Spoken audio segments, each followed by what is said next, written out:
Assalamualaikum warahmatullahi wabarakatuh. Pertama-tama perkenalkan saya Erina Hidayati Andani dengan NIM PO 713902500150 kelas 1D. Hari ini akan membahas mengenai laporan praktikum fenomena distribusi dalam mata kuliah Fisika Farmasi yang diampu oleh Pak Isran.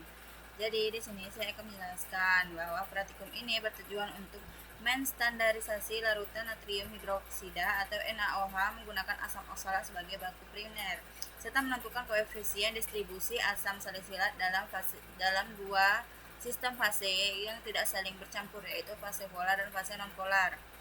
Sebelumnya, apabila suara ini kurang terdengar jelas, mohon dimaafkan karena situasi di sini sedang hujan, terlebih lagi saya dalam kondisi yang kurang fit.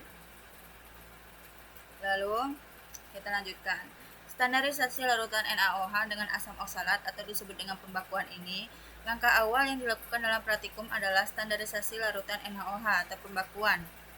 Karena hal ini dilakukan karena sifatnya yang higroskopis dan mudah bereaksi dengan karbon dioksida di udara membentuk Na2CO3 sehingga konsentrasinya dapat berubah seiring waktu. Oleh karena itu, standarisasi mutlak diperlukan sebelum digunakan dalam titrasi alkalimetri. Berdasarkan pada data pengamatan dari 6 praktikan, volume NaOH yang digunakan untuk menitrasi 10 ml larutan asam oksalat 0,0003 mol bervariasi antara 2 sampai 4 ml. Perhitungan rata-rata menghasilkan normalitas NaOH sebesar 0,2 m.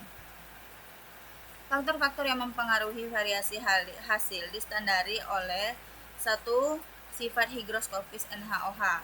Karena penyerapan uap air dan karbon dioksida di udara dapat menurunkan konsentrasi efektif NaOH sehingga volume titran yang dibutuhkan menjadi tidak konsisten. Yang kedua, ketelitian penentuan titik akhir titrasi.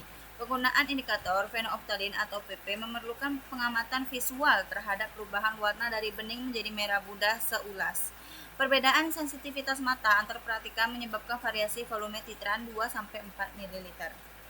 Teknik titrasi, kecepatan penetesan buret atau dan intensitas pengadukan serta posisi pengamatan warna mempengaruhi akurasi penentuan titik ekuivalen. Lalu kondisi lingkungan, suhu dan kelembapan ruangan dapat mempengaruhi stabilitas larutan dan reaksi titrasi.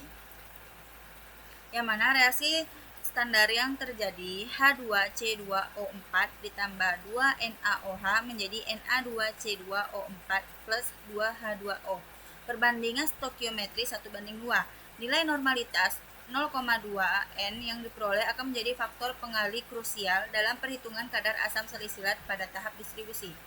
Analisis data fenomena distribusi asam salisilat. Berdasarkan tabel data pengamatan distribusi asam salisilat yang telah tertera di dalam laporan praktikum ini, memperoleh interpretasi data, yang mana volume NaOH untuk titrasi larutan blanko fase air sebelum ekstrasi secara konsisten lebih besar dibandingkan setelah distribusi dengan minyak kelapa. Hal ini menunjukkan bahwa sebagai asam salisilat berpindah dari fase air ke fase minyak selama proses pencampuran dan pengocokan di corong pisah.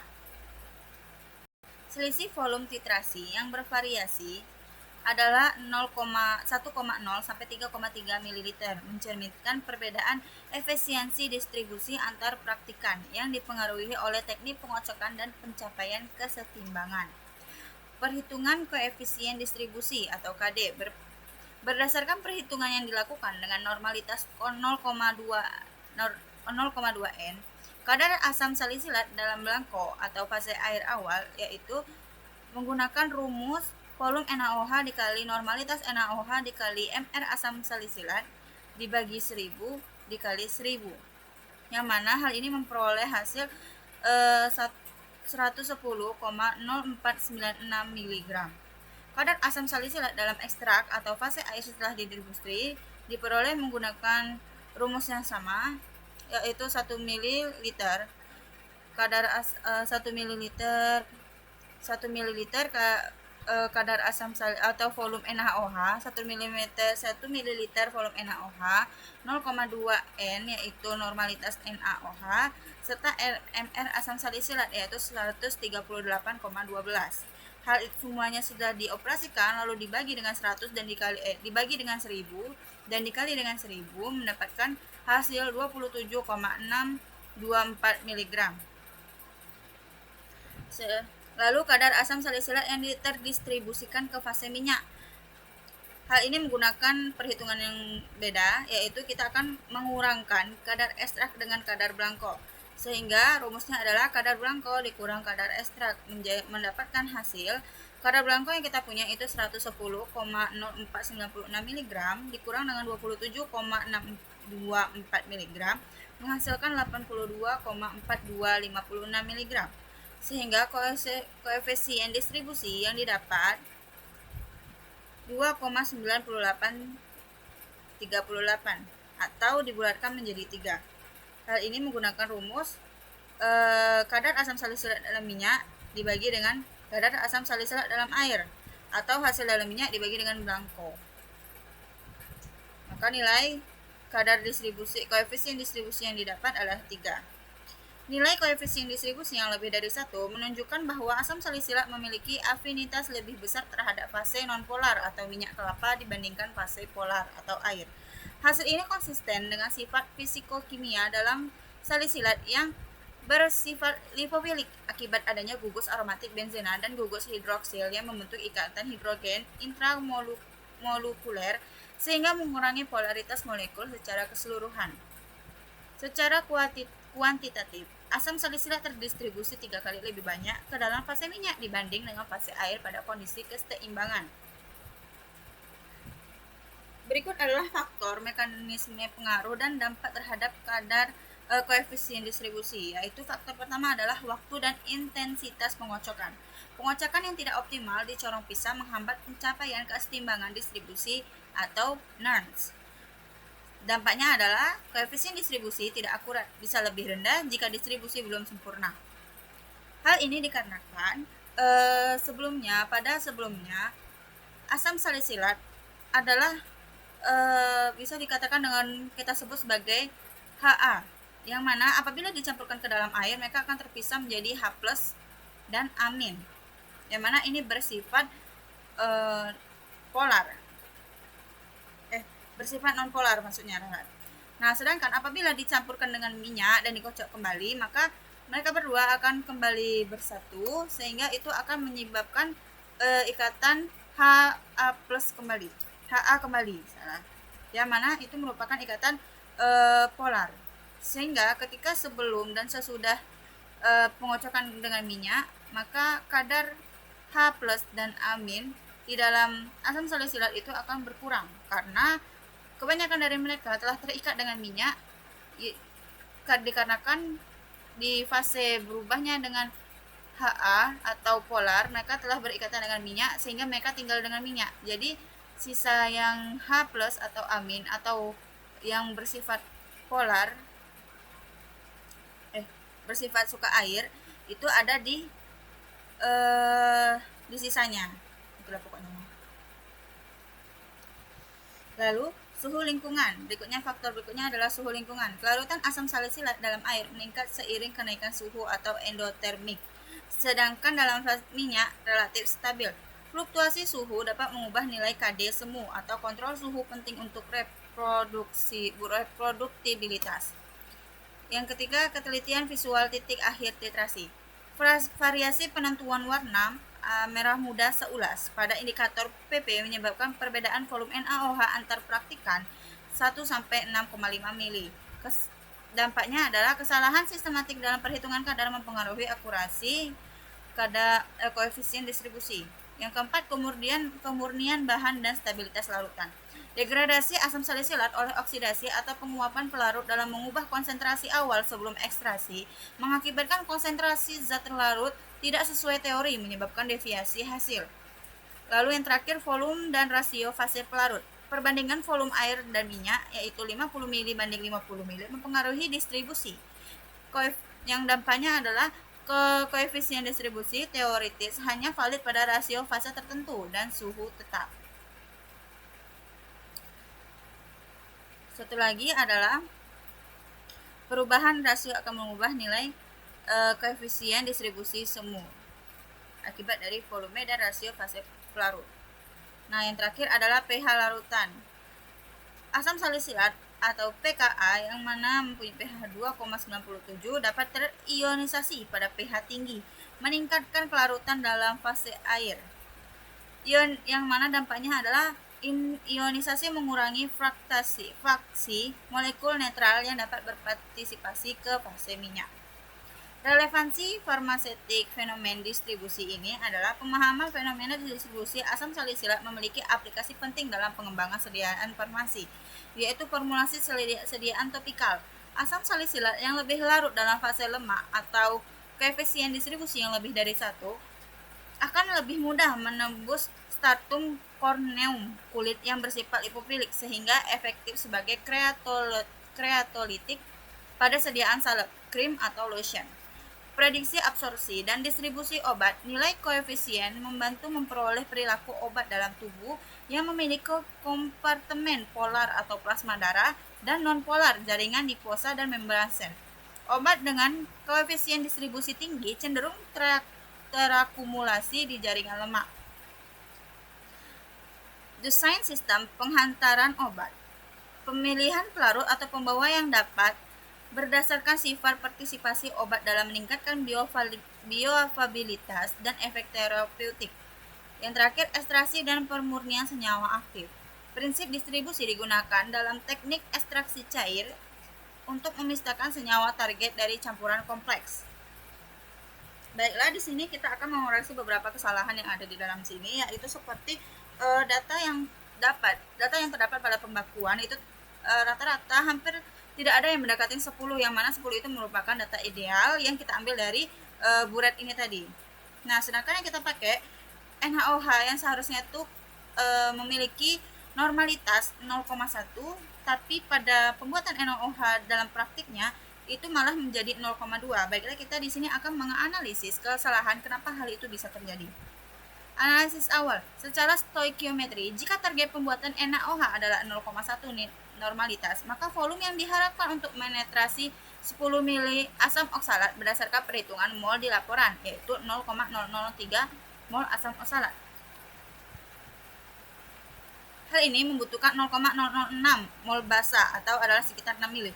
Namun, data pengamatan menunjukkan volume rata-rata hanya 3-5 mili dalam perhitungan menghasilkan konsentrasi 0,2 N, yang mana itu 2 kali lebih pekat dari target.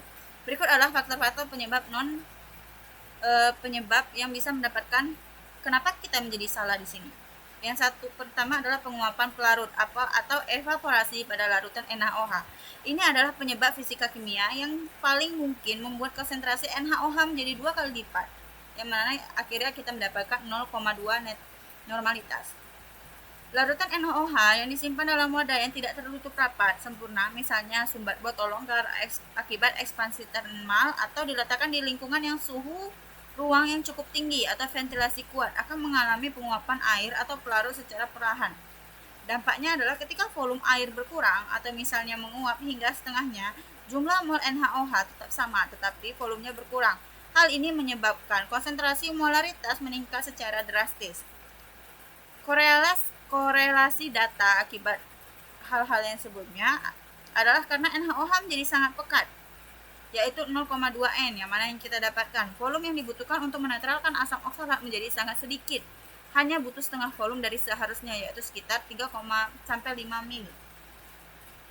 Hal itulah yang menjadi salah satu faktor yang memungkinkan terjadinya kesalahan dalam praktikum ini, sehingga normalitas yang didapat tidak sesuai dengan target yang diinginkan. Baiklah,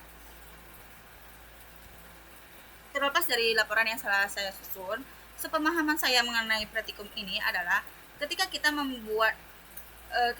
melakukan ini, kita akan menguji atau memperkirakan bagaimana cara untuk menghitung harga K atau koefisien distribusi yang dapat larut dalam minyak, yang mana ini berfungsi dalam apabila kita sedang meminum obat, untuk sediaan obat ini berfungsi untuk sediaan obat. Apabila kita sedang meminum obat, maka obat itu akan melalui lambung.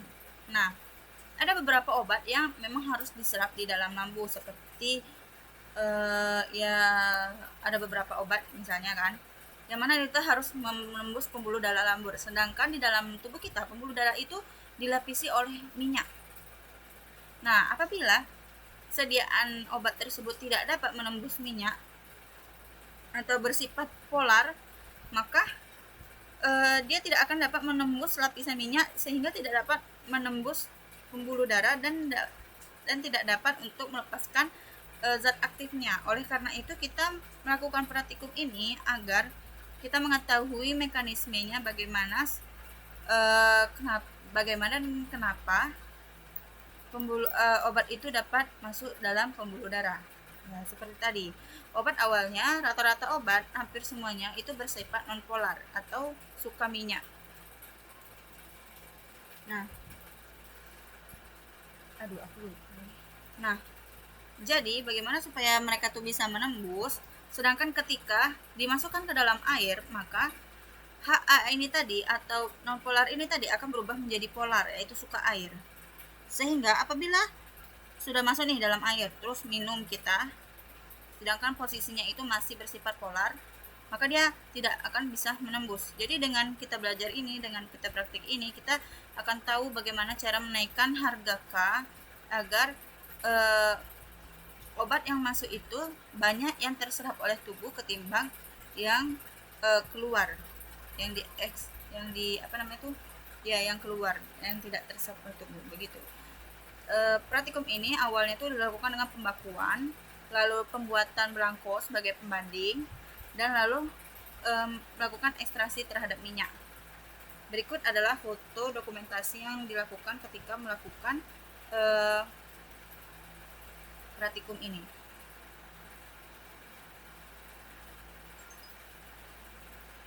Ini dapat dilihat, ini adalah ketika fase air dan minyak terpisah, sedangkan yang ini adalah fase minyak dan air bersatu. Di sini obat yang awalnya merupakan nonpolar, obat yang awalnya merupakan polar, yaitu tidak suka air, akan kembali menjadi nonpolar. Lalu kita akan menunggu agar keduanya berpisah sehingga dapat dihitung berapa banyak yang masih terdapat di dalam air atau yang berubah menjadi non-polar, dan berapa banyak yang sudah berubah menjadi polar. Nah, setelah kita anukan, kita saring, kita sudah kita ambil airnya, kita titrasi, dan dapatlah nilai volumenya tuh ada 2. Begitu teman-teman. Ralat volume 2 ini adalah larutan belangko, sedangkan volume yang sebelumnya itu sesuai pada data, yaitu pokoknya sesuai pada data, lebih kecil daripada 2. Baik, terima kasih. Wassalamualaikum warahmatullahi wabarakatuh.